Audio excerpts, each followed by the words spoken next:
prospective.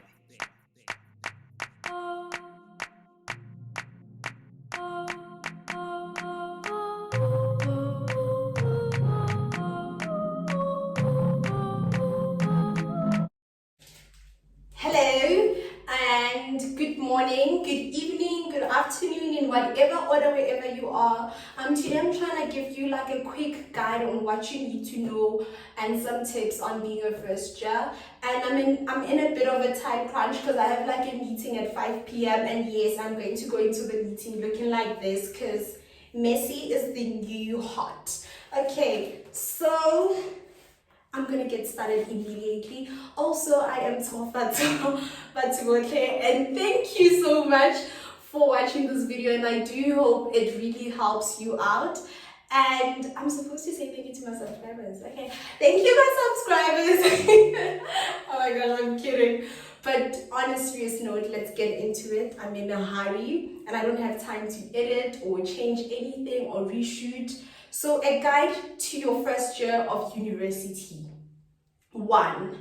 If you are going to live in any accommodation, be it off campus, on campus, these are like a few things that you will have to buy in order to live as comfortably as you can be. You're going to need a micro oven, which is a microwave. You're going to need a fridge, and you may need a hot plate, and one that has like a flat surface, not the spiral one, because that is a fire hazard.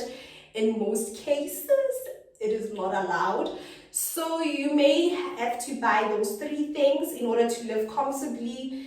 2, you will need to buy everything and anything you may need for a little apartment. And trust me, the only thing you're going to have in your room is literally a closet, a bed with a mattress with nothing on it, a chair, a table, and a little cupboard. That is it. That cupboard is going to be big enough to fit your books, I hope, for you. And you're going to need everything from a clock on your table to the pegs. I don't know if you're going to need to hang your clothes, but you might need pegs. You know, after eating chips, close that bag of chips with a peg. You are going to need things like washing powder, a laundry basket, a bin.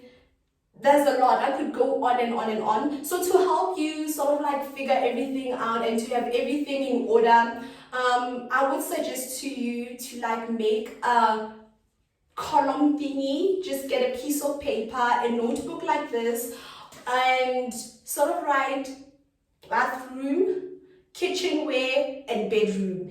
And that way you list down everything a person might need for a new bedroom, a new kitchen, and for the bathroom. And in that way you will have everything you need in order, and when you go and purchase what you need to purchase, you will not forget anything. So to help you out a bit, here's what you can note down. For bathroom, you are going to need things like handy andy, laundry powder. You might need a first aid box. Your medicine box is really important, and you know, all the things you need to make yourself smell good and you know, feel good. And then for your bedroom essentials, you may put down bedding, sheets, a carpet. Honestly, you can get LED lights. People like LED lights, but I don't. Just to make the room feel like home, to make it feel like yours. Those are a few things you can list down. And then for the kitchenware, you're going to need a spoon, a fork, a knife, a plate, a cup, a mug. Trust me, I'm not saying get like 7 spoons, 7 knives. No, one of each is fine. And also, what else is important for the kitchen? Yes, if you are planning on cooking, you are going to definitely need to buy yourself pots. And with pots comes things like, what are they called? Like things that stir the pot, utensils. I'm going to call them utensils. All kinds. You're going to need dishing spoons, things like that. But don't get a lot of things, because now you don't have anywhere to put them, because trust me, you're going to be living in a tight space. It's not gonna feel like your mother's house. It's really small. It's a single room. Now to move on, number 3, my tip to you would be to acquaint yourself with people in your residence.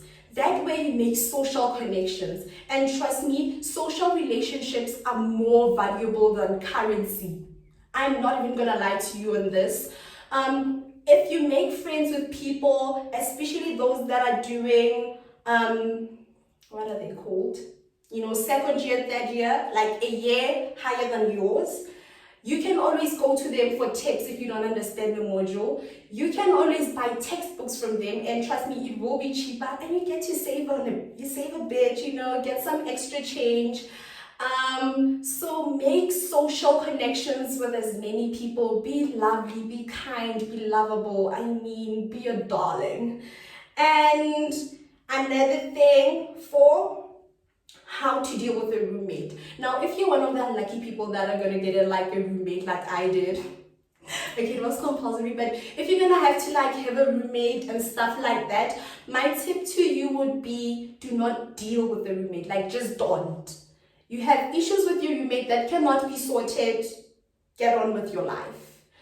Trying to, stay in one place with this one person, being angry at one another, fighting, is really not going to solve anything. And the only thing it does is that it drains you.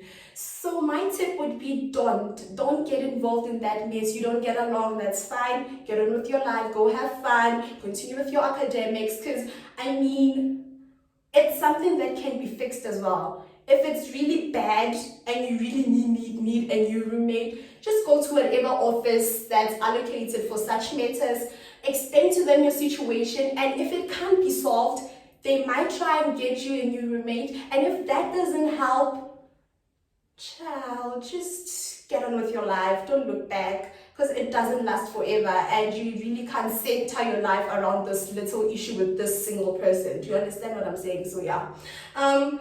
Another thing, number 5, really important, because I love you and I'm a lovely person and I really love people sometimes. My tip to you would be, do not date in your first year. Trust me, do not date in your first year. It's really important. Remember what you're there for as well. I'm not saying don't have relationships, but it's not advisable, because you're meeting these older guys, you don't know their intentions with you. You might just be another target and you think you're so in love and you're not. And the next thing we hear is that they've whisked you off somewhere, you have not been studying, you are failing, and we don't want to hear that. So just don't date in your first year. I'm not saying you're not emotionally mature, but my advice to you would be, get on with your life alone, be content with yourself, be happy with yourself. You don't need anybody by your side to help you, be as happy as you can be. You can do that on your own. Number 6, do everything. Trust me, do everything that is at your disposal except for drugs. Don't do drugs, kids.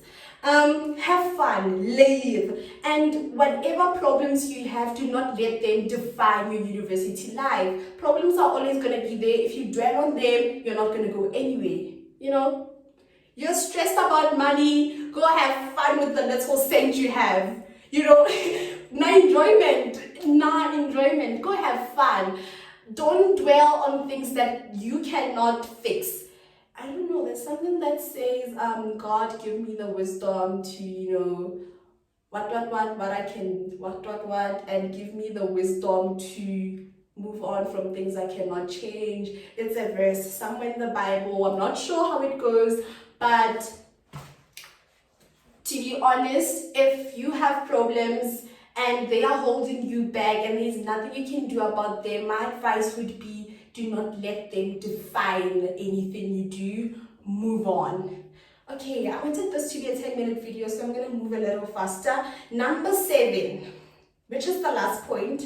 It's really important. I think that's what your parents tell you when they leave you at university. Do not trust anybody. Make friends, have fun, but be careful who you trust. Be careful who you confide in. You don't really know anybody. I could be a stalker, I could be a killer. So have your reservations as well. Be smart about each and every single decision you make.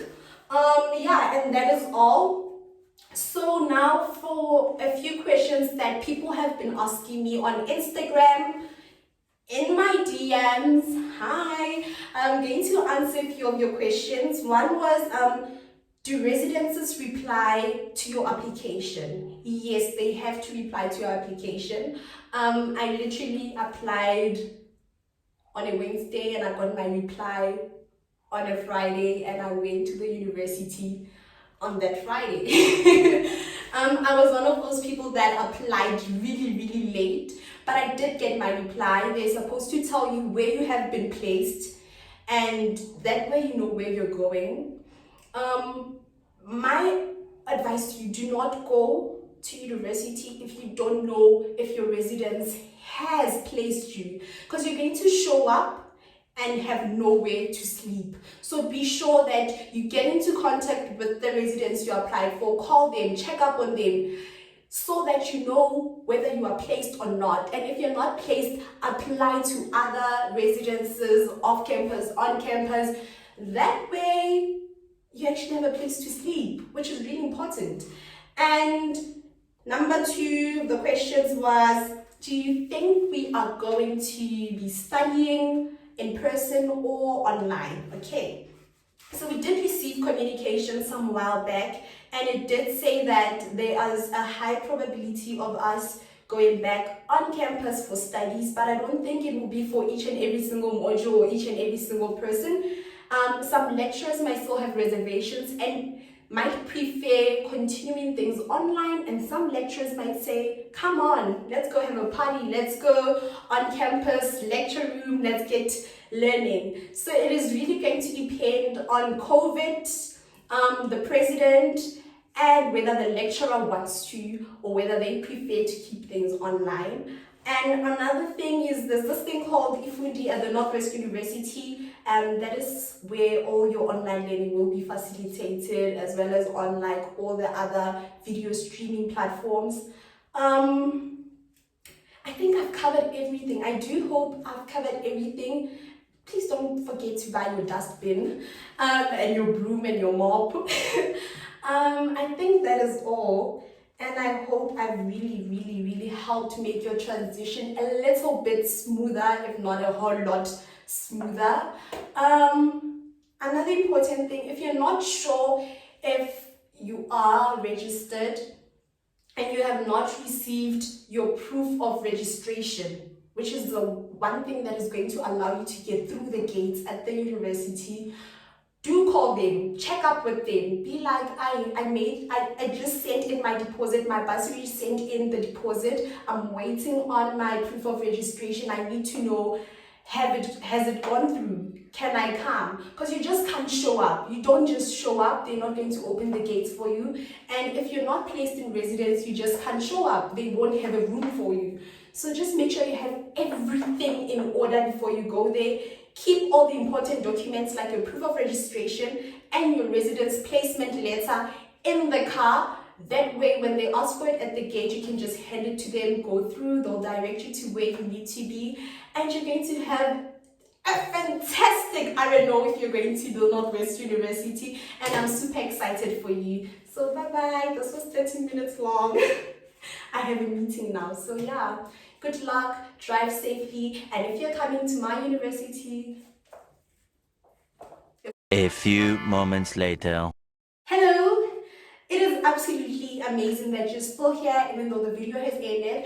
As I was writing the description, I realized that there are actually a lot of things you're going to need to pack, and to ensure that you don't forget to pack anything, absolutely anything, I am going to make a Pinterest board, and on this Pinterest board, I'm going to give you the link to it in the description, so go to the description right now, and I'm going to make a board with checklists that will help you pack each and every single thing, because I don't want you forgetting your charger, I don't want you forgetting your mosquito repellent or doom or whatever you need to keep insects away. I don't want you forgetting things like plugs, because when you do forget those little things, they will frustrate you and they could ruin your entire experience. Even though they can be fixed by your mother sending them over via Pixie, it's still a stressful process. So to avoid all that, I'm going to make a board, and in that board on Pinterest, I am hoping to gather everything that can help you pack for everything. So yeah, that is all I wanted to add, and thank you. Bye. I have a meeting in 7 minutes, so bye bye. Thank you.